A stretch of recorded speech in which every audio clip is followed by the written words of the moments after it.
Hi hello welcome to Andhraprabha. ఈరోజు మనతో senior psychologist విశేష్ గారు ఉన్నారు.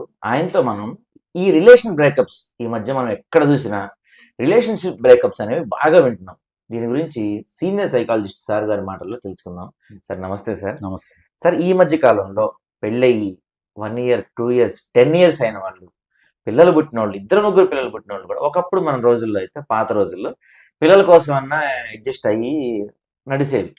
ఈ రోజుల్లో లవ్ బ్రేకప్ అంటే అదొక కామన్ థింగ్ అయిపోయింది. ప్రతి స్కూల్ పిల్లల దగ్గర నుంచి కాలేజీలో సరే లవ్ బ్రేకప్ అంటే వాళ్ళకి మెచ్యూరిటీ లేదనుకోవచ్చు. ఇలాగే మన మ్యారేజ్ బ్రేకప్స్, ఈ లవ్ బ్రేకప్స్ బాగా ఎక్కువ చూస్తున్నాం సార్. ఎందుకు ఇలా మారిపోయిందంటారు సార్? సో బ్రేకప్స్ అనేవి ఎప్పుడూ ఉన్నాయండి. ఓకే. భార్యాభర్తలు విడిపోవటం అనేది మనకు పురాణ కాలం నుంచి ఈ కాలం వరకు ప్రతిసారి ఉన్నాయి. అయితే గతంలో సమాచార సాధనాలు తక్కువగా ఉండటం వల్ల సమాచారం అనేది ఈజీగా స్ప్రెడ్ అయ్యేది కాదు. ఏ ఊర్లో ఉంటే ఆ ఊరికే పరిమితం అయిపోయేది. ఇప్పుడేమవుతుంది, ఒక బ్రేకప్ అనంగానే అది సోషల్ మీడియా ద్వారా కానివ్వండి, ఇంకో ద్వారా కానివ్వండి ఈజీగా స్ప్రెడ్ అయిపోతుంది. దానివల్ల మనకు నెంబర్ ఎక్కువ కనిపిస్తుంది, వాల్యూమ్ ఎక్కువ కనిపిస్తుంది. కొంచెం వాల్యూమ్ పెరిగిన మాట వాస్తవమే. ఎందుకు అనంటే గతంలో మహిళలు పూర్తిగా భర్త పైన ఆధారపడి ఉండేవాళ్ళు. Okay, right. సో అందువల్ల అడ్జస్ట్ కావాల్సిన అవసరం వాళ్ళకి ఎక్కువగా ఉండేది. మోరోవర్ కల్చరల్‌గా కూడా భర్త చెప్పినట్టు వినాలమ్మా, భర్త చెప్తే సర్దుకుపోవాలి, ఏదన్నా అన్నా గాని సర్దుకుపోవాలనేది పిల్లలు చిన్నప్పటి నుంచి వాళ్ళకి చెప్తూ పెంచుతూ ఉండేవాళ్ళు కాబట్టి వాళ్ళు సర్దుకుపోతుండేవాళ్ళు. ఇంకా చెప్పాలి అంటే చాలా చిన్న వయసులో పెళ్లి చేసేవాళ్ళు కాబట్టి అడ్జస్ట్‌మెంట్ అవ్వడం చాలా ఈజీ అయ్యేది.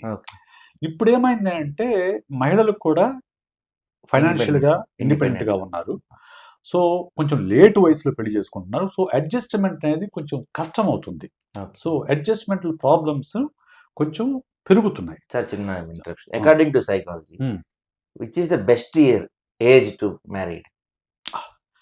సో ఎప్పుడైనా కానివ్వండి, ఒక లా ప్రకారం కూడా 21 ఇయర్స్ తర్వాత 21 ఇయర్స్ తర్వాత మనం పెళ్లి చేసుకుంటే మంచిది.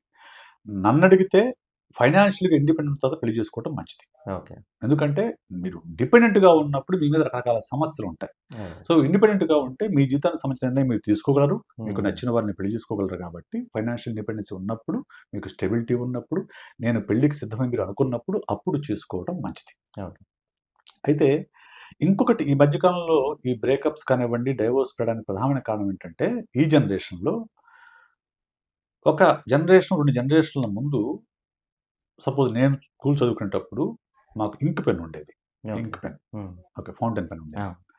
దానికి ఒక పెన్ను మనం కొంటే ఎవరు ఎక్కువ కాలం పెన్ను వాడితే వాడు గొప్పవాడి కింద లెక్క. ఓకే, అంటే ఒక పెన్ను ఎంత ఎక్కువ కాలం వాడితే అంత గొప్ప కింద లెక్క. అది కూడా నిబ్బు విరిగిపోకుండా, ఆ పాళీ విరిగిపోకుండా వాడాలి. విరిగిపోతే పాళీ వేసుకునేవాళ్ళం, పెన్ అదే ఉండేది, పాళీ మార్చుకునేవాళ్ళం. సో ఎవరు ఎక్కువ కాలం వాడితే వాడు గొప్ప కింద లెక్క. ఇప్పుడు ఎవడు ఎక్కువ పెన్నులు మారిస్తే వాడు గొప్ప కింద ఫీల్ అవుతున్నారు.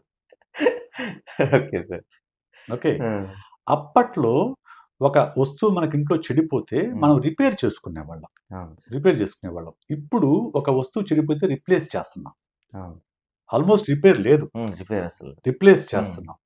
This is the trend in this generation. ఈ జనరేషన్ యొక్క ట్రెండ్ అది.